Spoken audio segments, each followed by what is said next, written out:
Hey guys, so this is part 2 of my JOE retrospective. If you haven't seen part 1 where I covered the best episodes of Ashita no JOE, I strongly suggest you check that out.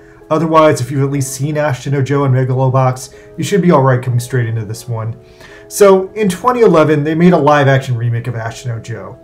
It covered the Rikishi Arc, which is the strongest material the story has to offer. And by and large, this movie still bombed because it had all the tropes and problems of your typical live-action anime remake. It breezed through the story with uninterested actors who barely resembled the characters, covered too much in too little time. It lacked the visual complexity and the artistic merit that made the original worthwhile. And considering it was an adaptation of an anime from the 70s that went off the air in 1980, it had a really hard time finding an audience, since most original Ashita no JOE fans would probably be in their 70s or 60s by now, because that's just the way time works. So we came up on the 50th anniversary of Ashita no JOE, and it was obvious that they had to pull another remake out of their ass to revitalize the series for younger fans. And the hard part of that being that I think the 2011 film kind of proved that the original JOE material had kind of reached its limits as far as what they could do with the original material. The only way you can update a franchise as old as Ashita no JOE is by changing it with the times. So Megalobox is kind of an anti-remake slash reboot of Ashita no JOE. Anti-remakes were kind of a big deal in the 90s. You got a bunch of weird, hella stupid anti-remakes where they were just like, hey guys, what if the Brady Bunch or the Beverly Hillbillies came out of a time machine and they existed in the 1990s? They would have encountered drugs and rap music. That's crazy! And somehow, as stupid as that all is, nowadays we get even lazier shit like, hey guys, what if Tom and Jerry, or the Smurfs, visited New York City in the 2010s and they encountered drugs and rap music? That would be so crazy! Anyway, in Ashita no JOE's case, the thing of it is, Ashita no JOE really tells two major, really good stories. The first story is the Rikishi Arc. In that story, JOE goes from being a criminal to a boxer, and it all stems from his intense hatred of Rikishi Toru, a charismatic professional boxer who does him dirty. It's actually a pretty optimistic and uplifting story, but that story turns on a dime in the end. And meanwhile, you have the overall story of the entirety of Ashita no JOE. The story of the entirety of Ashita no JOE is that JOE becomes a boxer, but through his use and abuse of boxing, he ruins the lives of several good men until it finally destroys his own rotten life, and he dies, but he's satisfied about it. Ashita no JOE kind of does like what Gundam does for war, only to boxing. It's the opposite of glamorizing boxing. Ashita no JOE makes boxing seem like an unwinnable blood sport for the most desperate of people that is completely unwinnable, a stupid way to kill yourself, and if you're really, really good, you might get rich, but only until you die in the ring. And considering that Yabuki JOE was in a constant state of poverty until he died, even that wasn't true. So remaking Ashita no JOE is a pretty major challenge for really anyone, because you can't just set Ashita no JOE in 2020, because the extreme poverty conditions of post-war Japan are just a distant memory now, except for like the oldest living senior citizens. And the sport of boxing, as great as it used to be, is somehow less dangerous now than ever. Also less relevant now that it's being turned into a sideshow for YouTubers, and inferior to the superior blood sport of mixed martial arts. Boxing has been devalued so much that right now there's not even a clear champion in the sport. So with all these challenges, Megalobox did what it could to set itself in a distant future where the poverty inequality divide that existed in post-war Japan is once again right back where it needs to be. Megalobox also has this very vague geographical setting.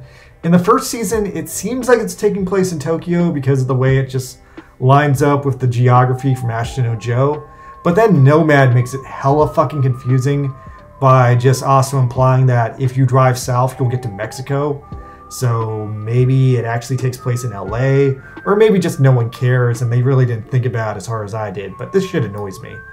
Anyway, Megalobox starts off pretty squarely boxed around the Rikishi Arc from Ashita no JOE. The prologue arc, the prison arc are skipped over, so we start off with JOE already knowing Danpei, already being a fighter.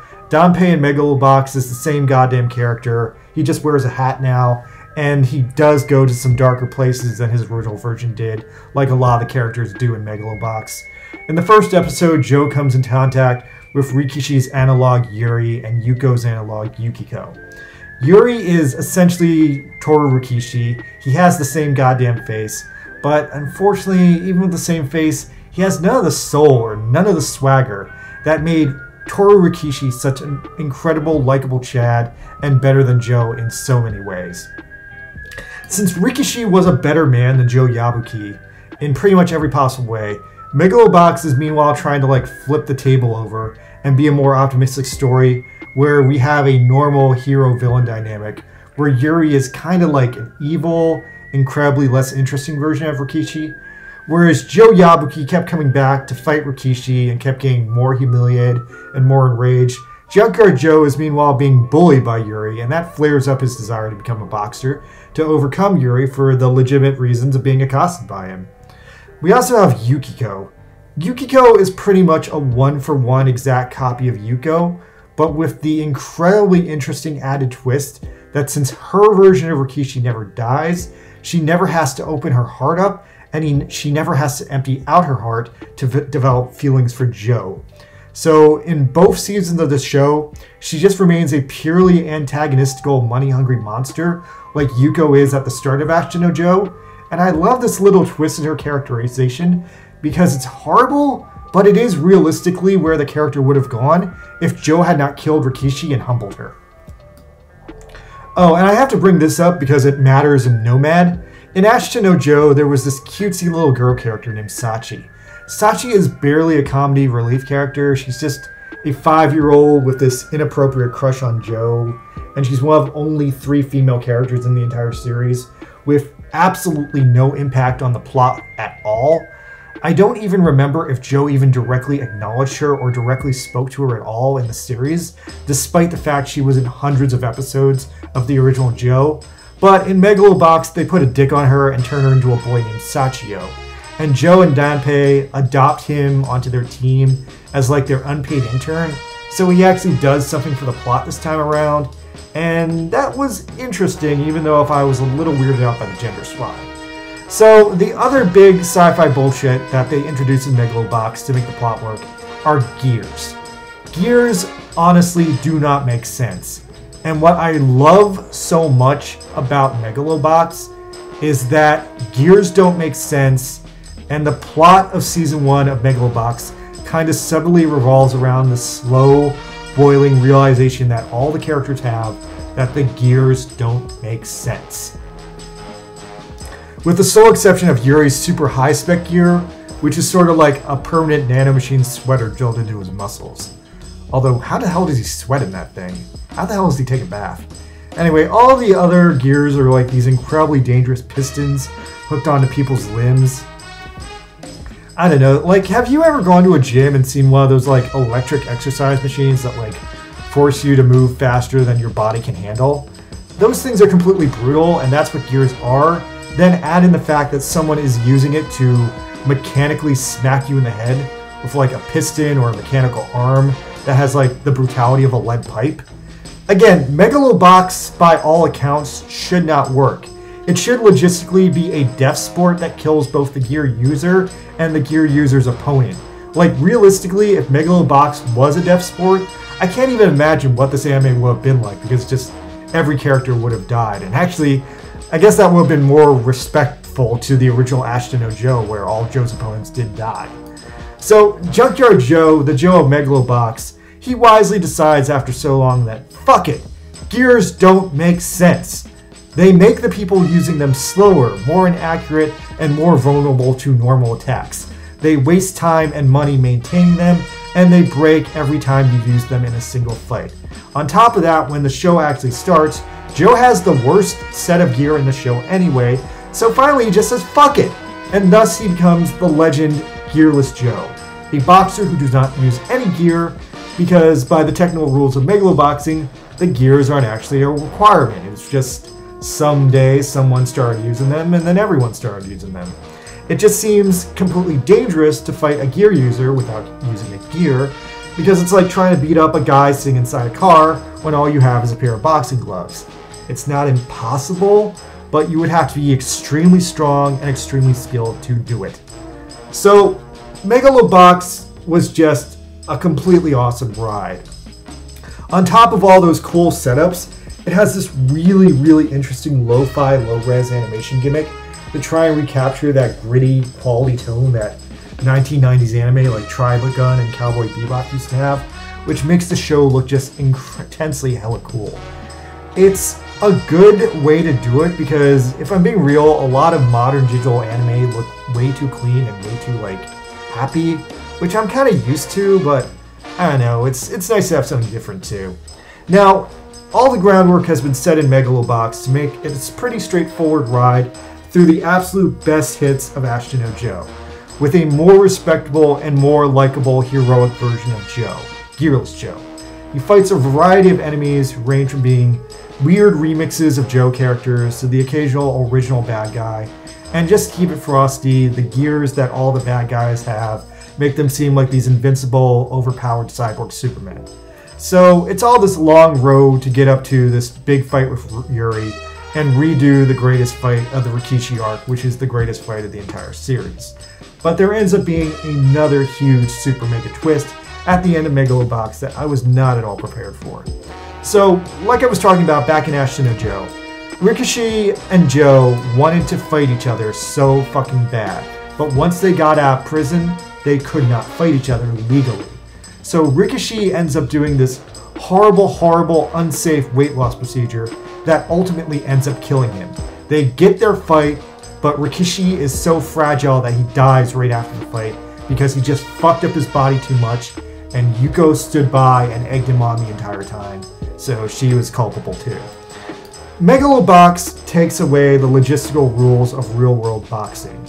And since Joe's overall philosophy in Season 1 is that gears are stupid, gears are dangerous, gears are a scam, I know how to box for real, so I can win matches without gears.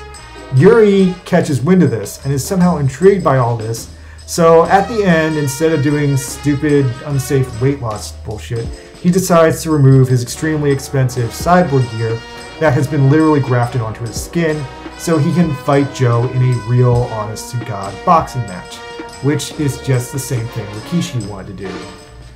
Now, removing this surgically causes him massively extreme pain, and he freaks out just like Rikishi did in that one episode of Joe that everyone thinks is very famous.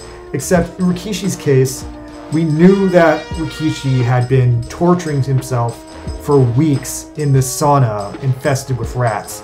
We've seen at least 6 episodes of Rikishi just getting completely miserable, eating nothing but apple slices, refusing to drink water as much as possible. But since Megalobox is a much shorter, much faster show that has to cover ground much faster, they really gloss over whatever the hell Yuri went through. While trying to make it a tribute to this moment, they fail quite short of it and make it seem like he just had his gear removed from his skin. It was very painful.